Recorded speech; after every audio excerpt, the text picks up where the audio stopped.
இந்த மாதிரி சம் கொடுத்துட்டு இப்போ பின்னங்களை கூட்ட சொல்லியிருக்காங்க. அப்போனா ஃபஸ்ட்டு கொஸ்டின் எடுத்து எழுதிக்கிடுவோம். அதுக்கப்புறம் இப்போ பகுதி சமமாக இருக்கான்னு பார்க்கணும். இங்கே பகுதியில் இங்கே கீழே 3 இருக்குது, இங்கே 7 இருக்குது. இப்போ என்ன பண்ணணும்னா பகுதி சமமாக ஆக்கணும். அப்போனா பகுதி சமமாக்கன்னா இப்போ என்ன பண்ணுவோம், இதை 7ஆல் பெருக்குனா 21 வரும். இங்கே 3ஆல் பெருக்குனா 21 வரும். அதே மாதிரி மேலேயும் நம்ம கீழே எந்த நம்பர்னால பெருக்கிறோமோ அதே மாதிரி மேலேயும் அதே நம்பர்னால பெருக்கிக்கணும். இப்போ பாருங்க பகுதி சமமாக இருக்குது. அப்போனா இது கூட்டலாம்.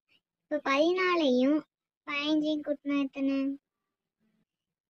14ஐயும் 15ஐயும் கூட்டினா 29. கீழே 21 இருக்குது.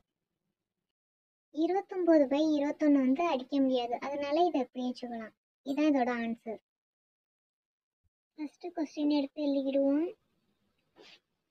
அதுக்கப்புறம் இப்போ பகுதி சமமாக இருக்கான்னு பார்க்கணும். இங்கே பைக்கு கீழே 5 இருக்குது, இங்கே 8 இருக்குது. இப்போ பகுதி சமமாக இல்லை. அப்போனா இந்த பகுதியை சமமாக்கணும். இப்போ 5ஓட 8 பெருக்குனா 40 வரும். அதே மாதிரி இங்கே 8ஓட 5 பெருக்குனா 40 வரும். இப்போ பகுதி சமமாயிடும். நம்ம கீழே எந்த நம்பர்னால பெருக்கிறோமோ அதே மாதிரி மேலேயும் அதே நம்பர்னால பெருக்கணும். இப்போ பகுதியை சமமாக்குறதுக்காண்டி இப்போ 8ஆல் பெருக்கிக்கிறோம். 8ஐயும் 3ஐயும் பெருக்குனா 24, 8ஐயும் 5ஐயும் பெருக்குனா 40 அதே மாதிரி இங்கேயும் 40. இங்கே 8ஓட 5 பெருக்கணும்னா 40 வரும். கீழே எந்த நம்பர்னால பெருக்கிறோமோ அதே மாதிரி மேலேயும் அதே நம்பர்னால பெருக்கிக்கிறோம்.